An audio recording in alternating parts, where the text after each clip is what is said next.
Things Fall Apart by Chinua Achebe, Part 3, Chapter 22. Mr. Brown's successor was the Reverend James Smith, and he was a different kind of man. He condemned openly Mr. Brown's policy of compromise and accommodation. He saw things as black and white, and black was evil. He saw the world as a battlefield in which the children of light were locked in mortal conflict with the sons of darkness. He spoke in his sermons about sheep and goats and about wheat and tares. He believed in slaying the prophets of Baal. Mr. Smith was greatly distressed by the ignorance which many of his flock showed even in such things as the Trinity and the sacraments. It only showed that they were seeds sown on a rocky soil. Mr. Brown had thought of nothing but numbers. He should have known that the kingdom of God did not depend on large crowds. Our Lord himself stressed the importance of fewness. Narrow is the way and few the number. To fill the Lord's holy temple with an idolatrous crowd clamoring for signs was a folly of everlasting consequence. Our Lord used the whip only once in his life to drive the crowd away from his church. Within a few weeks of his arrival in Omofia, Mr. Smith suspended a young woman from the church for pouring new wine into old bottles. This woman had allowed her heathen husband to mutilate her dead child. The child had been declared an Obanje, plaguing its mother by dying and entering her womb to be born again. 4 times this child had run its evil round, and so it was mutilated to discourage it from returning. Mr. Smith was filled with wrath when he heard of this. He disbelieved the story, which even some of the most faithful confirmed, the story of really evil children who were not deterred by mutilation, but came back with all the scars. He replied that such stories were spread in the world by the devil to lead men astray. Those who believed such stories were unworthy of the Lord's table. There was a saying in Omofia that as a man danced, so the drums were beaten for him. Mr. Smith danced a furious step, and so the drums went mad.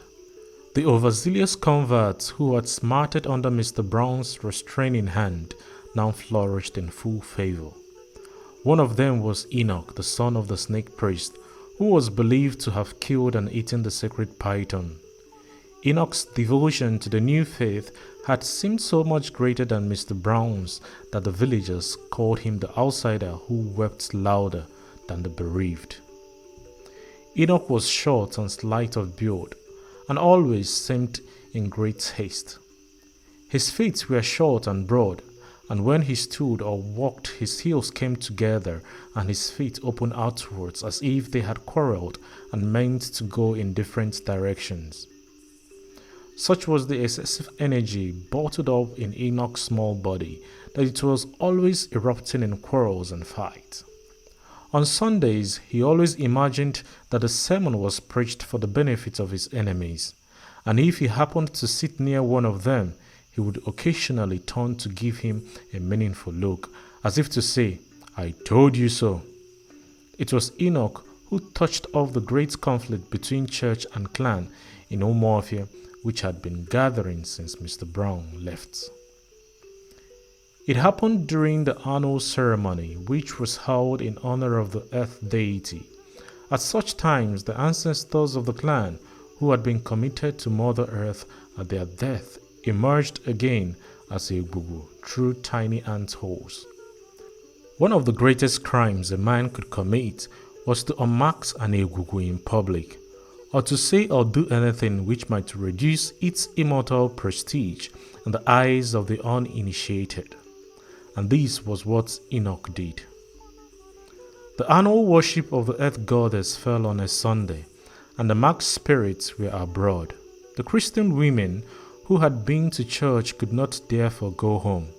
Some of their men had gone out to beg the Egwugwu to retire for a short while for the women to pass. They agreed and were already retiring when Enoch boasted aloud that they would not dare to touch a Christian, whereupon they all came back and one of them gave Enoch a good stroke of the cane, which was always carried. Enoch fell on him and tore off his mask. The other Egwugwu immediately surrounded their desecrated companion to shield him from the profane gaze of women and children, and led him away. Enoch had killed an ancestral spirit, and Umuofia was thrown into confusion. That night the mother of the spirits walked the length and breadth of the clan, weeping for her murdered son. It was a terrible night. Not even the oldest man in Umuofia had ever heard such a strange and fearful sound, and it was never to be heard again. It seemed as if the very soul of the tribe wept for a great evil that was coming, its own death. On the next day, all the masked Egwugwu of Umuofia assembled in the marketplace. They came from all the quarters of the clan and even the neighboring villages. The dreaded Otakago came from Imo, and Ekwensu, dangling a white cock, arrived from Uli. It was a terrible gathering. The eerie voices of countless spirits, the bells that clattered behind some of them, and the clash of machetes as they ran forwards and backwards and saluted one another, sent tremors of fear into every heart. For the first time in living memory, the sacred bull roar was heard in broad daylight. From the marketplace, the furious band made for Enoch's compound. Some of the elders of the clan went with them, wearing heavy protections of charms and amulets. These were men whose arms were strong in Ogu, or medicine. As for the ordinary men and women, they listened from the safety of their huts. The leaders of the Christians had met together at Mr. Smith's parsonage on the previous night. As they deliberated, they could hear the mother of spirits wailing for her son.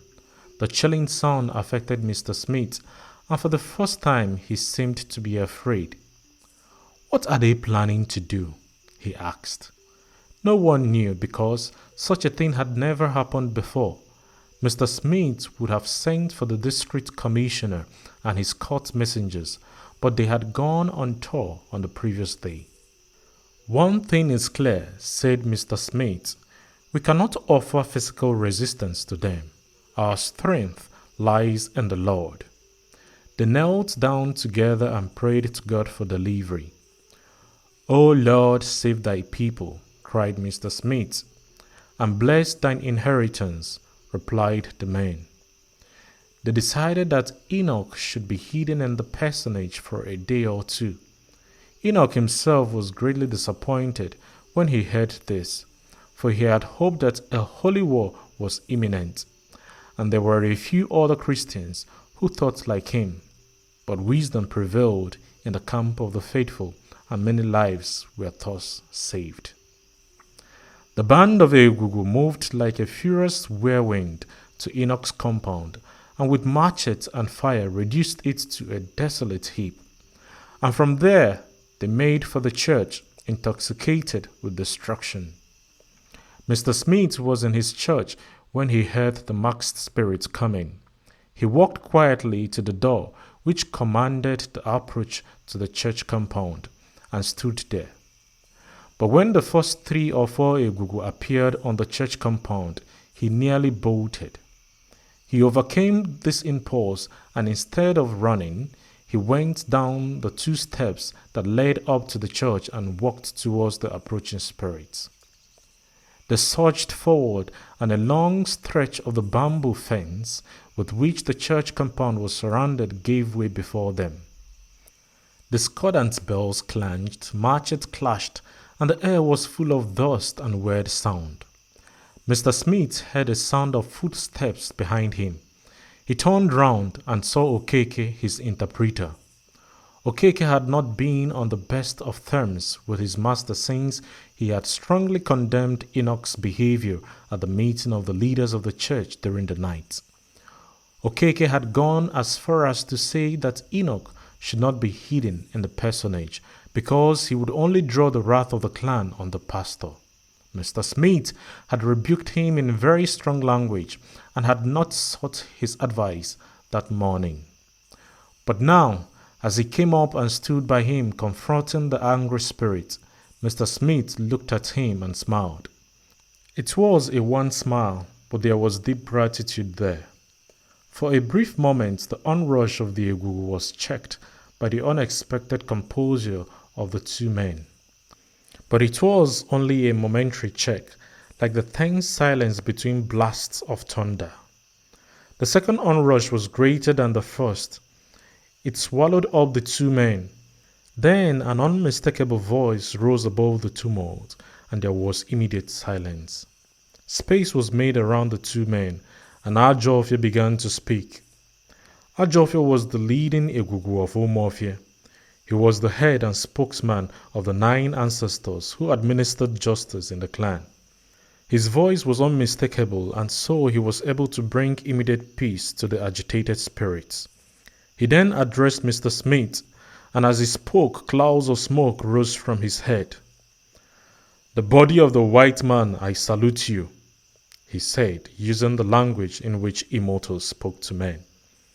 "The body of the white man, do you know me?" he asked.